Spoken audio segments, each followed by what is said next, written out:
Kultum Ramadan hari Senin tanggal 25 April 2022 segera dimulai. Marilah kita awali dengan membaca basmalah bersama-sama. Bismillahirrahmanirrahim. Selanjutnya, marilah kita dengarkan kalam ilahi yang akan dibacakan oleh Bapak M. Fahrul Razi dari Seksi Penyelenggaraan Haji dan Umroh. Kepada Bapak Fahrul Razi, disilakan. Ya, terima kasih. Assalamualaikum warahmatullahi wabarakatuh. Waalaikumsalam. A'udzu billahi minasyaitonir rajim. Bismillahirrahmanirrahim. Ya bani Israil adhkuru ni'mati allati an'amtu 'alaikum wa anni faddaltukum 'alal 'alamin. Wattaqu yawman la tajzi nafsun 'an nafsin syai'an wa la yuqbalu minha 'adlun wa la tanfa'uha syafa'atun wa la hum yunshurun. Wa idh ibtala Ibrahim rabbuhu bikalimatin fa'atammahun qala inni ja'iluka linnasi imama qala wa min dzurriyyati qala la yanalu ahdi dzalimin. Wa idh ja'alnal baita mathabatan linnasi wa amna wattakhidhu min maqami Ibrahim musalla wa ahidna ila Ibrahim wa Ismail an tahhira baitiya lit-ta'ifina wal 'akifina war-ruk'i sujud. Wa idh qala Ibrahim rabbi ij'al hadha baladan aminan warzuq ahlahu minas samarati man amana minhum billahi wal yawmil akhir. Qala wa man kafara fa umatti'uhu qalilan thumma attarruhu ila adzabin nar wa bi'sal masir. Wa idh yarfa'u Ibrahimul qawa'ida minal baiti wa Ismail Rabbana taqabbal minna innaka antas samiul alim.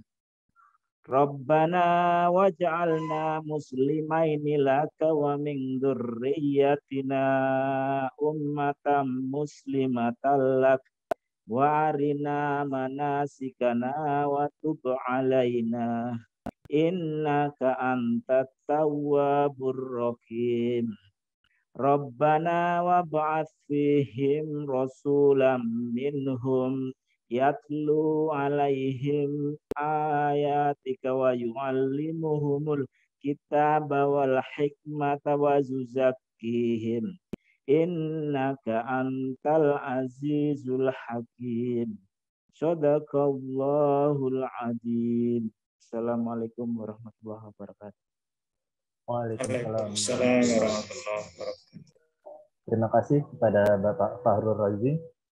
Selanjutnya kami sampaikan pemateri pada Kultum Ramadan hari ini adalah Bapak Kepala Kantor Kementerian Agama Kabupaten Gunung Kidul, Dr. Andes Haji Sa'ban Nurani MA.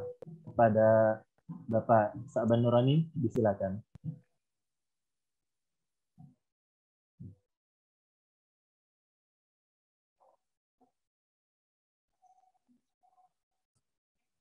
Assalamualaikum warahmatullahi wabarakatuh.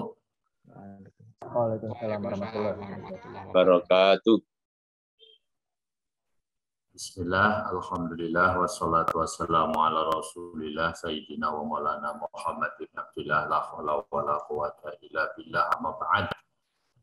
Qala Allah ta'ala fil Qur'an, a'udzu billahi minasyaitonir rajim, bismillahirrahmanirrahim. Fa'alhamaha fujuraha wa taqwaha.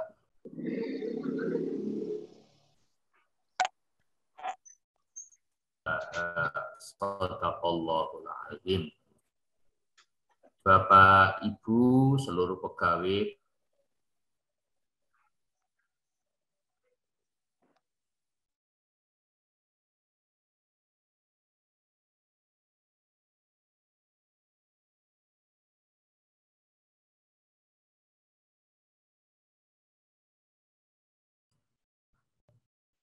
terputus, maaf.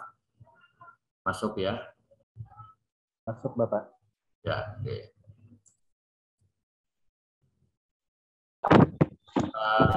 Ibu,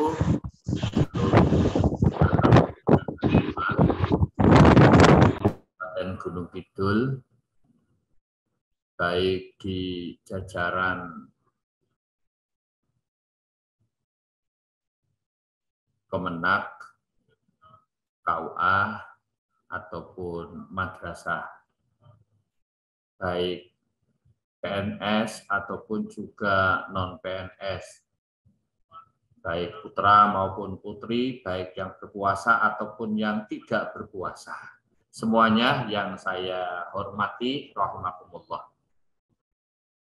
Syukur, alhamdulillah, kita panjatkan kehadirat Allah Subhanahu wa taala, salawat salam kita haturkan kepada junjungan kita Nabi Agung Muhammad sallallahu alaihi wasallam, kepada segenap keluarganya, para sahabatnya serta pengikutnya ila akhir zaman. Semoga kita semuanya diberikan syafaat oleh beliau baik di dunia ini terlebih di akhirat nanti. Ya. Bapak Ibu semuanya yang saya hormati, ini saya double karena harus mengikuti apel juga di Kanwil. Ya, sehingga nanti tidak akan lama. Saya hanya akan menyampaikan beberapa poin yang bisa kita sampaikan di 10 hari terakhir, di mana kita sedang sangat bergairah untuk menyongsong ataupun untuk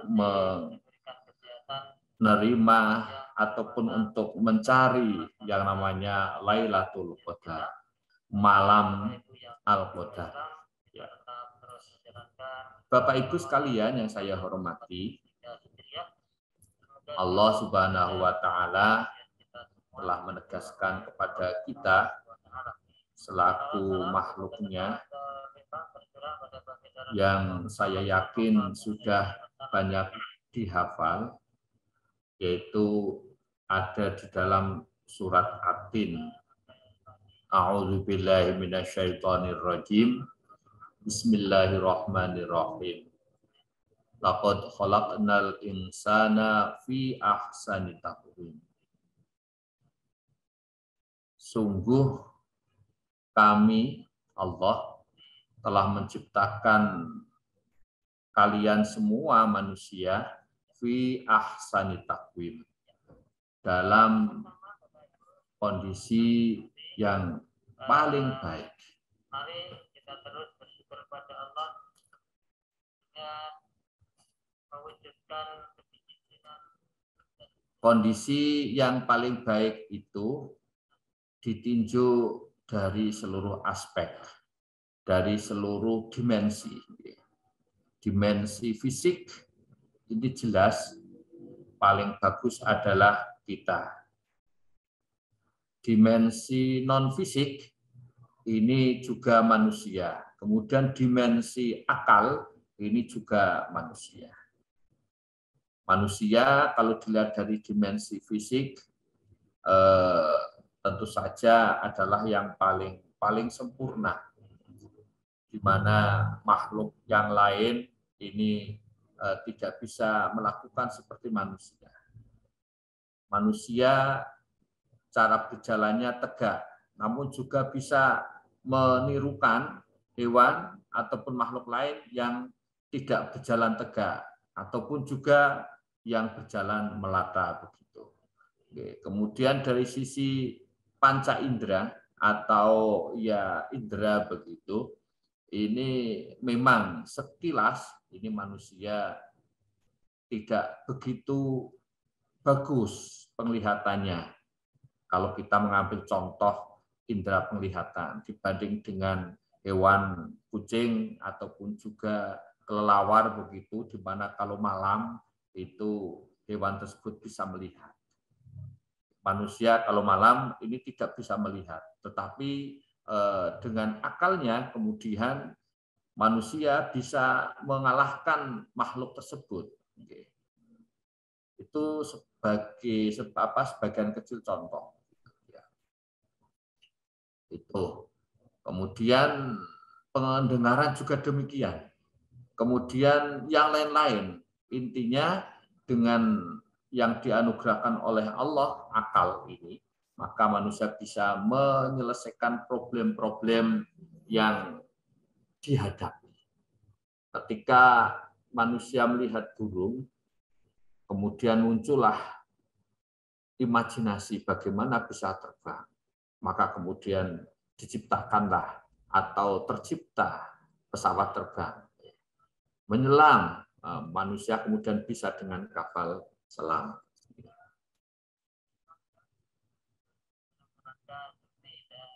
Itu. Kemudian juga yang selanjutnya pendengaran juga demikian. Maka manusia dengan peralatan yang canggih hasil kerja akal, kemudian bisa menyamai pendengaran makhluk hidup yang lain. Intinya apa? Manusia merupakan makhluk yang paling sempurna. Dengan Allah menciptakan, memberikan instrumen yang namanya otak begitu. Di mana kerja otak kemudian ini disebut akal. Dan ini tentu saja harus kita syukuri. Wujud syukurnya adalah kita menyempurnakan ataupun juga melindungi betul begitu posisi otak yang ada. Maka Allah telah menempatkan otak itu dalam sebuah tempat yang sangat aman. Kemudian ketika kita diperintahkan untuk memakai helm, nah ini kan artinya manusia ini dengan akalnya agar ciptaan Allah itu tidak rusak, maka ketika kita berkendaraan dalam kondisi yang melampaui batas kecepatan manusia normal, ini kemudian pakai helm. Nah, pakai helm ini dalam rangka apa? Melindungi anugerah Allah yang paling ya sempurna, katakanlah, yaitu otak. Ketika otak kita itu bermasalah, maka akal kita pun itu kemudian menjadi bermasalah. Benturan-benturan yang terjadi ini akan mengakibatkan kerja otak itu akan bermasalah sehingga kemudian tidak menjadi sempurna. Disinilah kemudian kita melindungi apa yang diciptakan oleh Allah menjadi sebuah ibadah. Itu dari sisi fisik. Kemudian dari sisi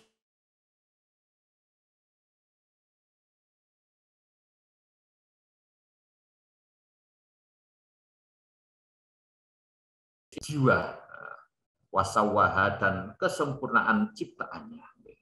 Fa'alhamaha fujuraha wa taqwaha, maka Allah mengilhamkan kepada jiwa itu fujuraha, potensi fujur, potensi untuk berbuat tidak baik, wa taqwaha dan potensi takwa, berbuat selalu mempertimbangkan kebaikan dan kemaslahatan. Itu potensi yang ada pada manusia. Jadi kalau kita bicara potensi, berarti manusia semuanya itu mempunyai potensi berbuat baik dan potensi berbuat buruk. Maka sisi mana yang harus dikembangkan? Allah kemudian memberikan petunjuk. Qad aflaha man zakkaha. Beruntunglah orang yang membersihkan jiwa itu. Artinya apa? Artinya memang Allah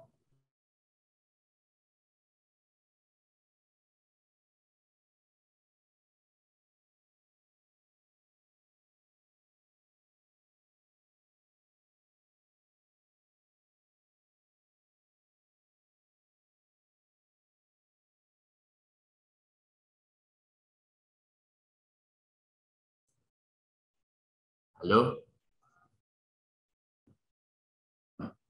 Masuk enggak ini ya? Masuk, Bapak. Oke, ya, karena tadi entah mana ini kok kemudian terpotong. Jadi Bapak Ibu sekalian, potensi yang diberikan oleh Allah Subhanahu wa taala kepada kita semuanya adalah potensi baik dan potensi buruk. Ketika kita mengembangkan potensi baik, maka kita bisa melambung melewati malaikat. Ketika kita kembangkan ataupun kita biarkan potensi buruk berkembang, maka kita akan bisa merendah sebagaimana rendahnya syaitan, bahkan lebih rendah begitu. Maka kemudian di lanjutan surat At-Tin itu kan kemudian summa radadnahu asfala safilin. Maka kami kembalikan manusia apabila yang dikembangkan adalah potensi buruk, ini asfala safilin, paling rendah-rendah, seaspalnya aspal itu di bawah begitu ya. Tetapi ketika kita mengembangkan potensi yang baik, maka akan bisa melambung melalui melewati malaikat. Disinilah kemudian peristiwa Isra Mi'raj itu kita memahami bahwa Nabi Muhammad adalah makhluk yang mampu membersihkan jiwanya sehingga kemudian malaikat itu pun bisa terkalahkan. Bahkan makomnya Kanjeng Nabi itu melebihi malaikat. Ketika sowan kepada Allah Subhanahu wa taala, malaikat hanya berani mengantar sampai pintu. Nah, untuk bisa menghadap Allah, ini malaikat menyadari itu bukan makomnya. Makomnya adalah Kanjeng Nabi Muhammad SAW. Maka ketika itu Allah pun menyapa dengan sapaan yang sangat kita hafal, yaitu Assalamu alayka ayyuhan nabiyyu wa rahmatullahi wa barakatuh. Dalam tahiyat itu sering kita baca. Assalamu alayka, keselamatan kepada engkau ayyuhan nabiyyu wahai nabi wa rahmatullahi wa barakatuh, rahmat dan barokah atas engkau. Begitu. Kemudian Kanjeng Nabi menjawab Assalamu alayna wa ala ibadillahi sholihin. Artinya apa, Bapak Ibu sekalian? Kita ketika sholat ini sebenarnya sedang menghadap kepada Allah Subhanahu wa taala. Karena apa? As-sholatu mi'rajul mu'minin, bahwa yang namanya sholat adalah mi'rajnya umat mukmin, orang-orang yang beriman. Disinilah kemudian kita mengembangkan potensi baik. Itu dan qad aflaha man zakkaha wa qad khaba man dassaha. Sungguh merugi orang yang mengotori jiwa itu. Artinya apa? Kita selama 11 bulan ini sadar atau tidak sadar kita itu mengotori jiwa kita. Maka saat puasa inilah kita membersihkan jiwa kita dengan mengoptimalkan potensi baik. Dan selanjutnya kita diperintah untuk mengoptimalkan potensi baik tersebut.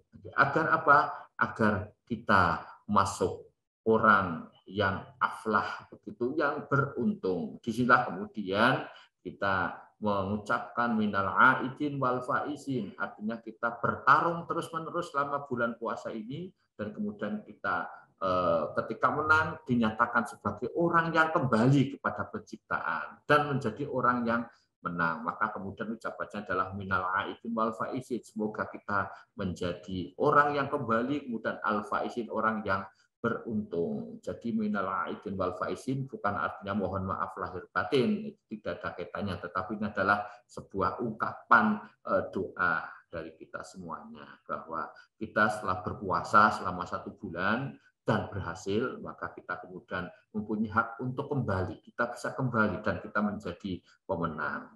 Maka dari itu para Bapak Ibu sekalian, marilah kita manfaatkan betul sisa-sisa bulan puasa ini. Dalam beberapa hari akan berakhir, kita tingkatkan kualitas ibadah kita. Kita muhasabah, kita iktikaf. Iktikaf artinya itu kan sebetulnya ya muhasabah, meneliti, muhasabah, mengoreksi diri sendiri. Karena apa? Karena kita sudah sering mengoreksi orang lain, kita sudah sering meneliti orang lain. Saat inilah kita harus meneliti diri sendiri. Dalam rangka apa? Dalam rangka kita meningkatkan potensi yang diberikan oleh Allah Subhanahu wa taala, potensi baik kita. Saya kira seluruh target itu pendidikan ini adalah mengangkat potensi. Maka kemudian pendidikan itu pun juga harus mampu mengangkat potensi baik dan kemudian menurunkan potensi yang tidak baik. Barangkali itu sekedar pengingat kita selama bulan Ramadan ini. Hari ini tugas saya, semoga apa yang saya sampaikan bermanfaat kepada kita semuanya. Demikian, kurang lebihnya mohon maaf. Akhirul kalam wallahul muwaffiq ila aqwamit thoriq. Assalamualaikum warahmatullahi wabarakatuh.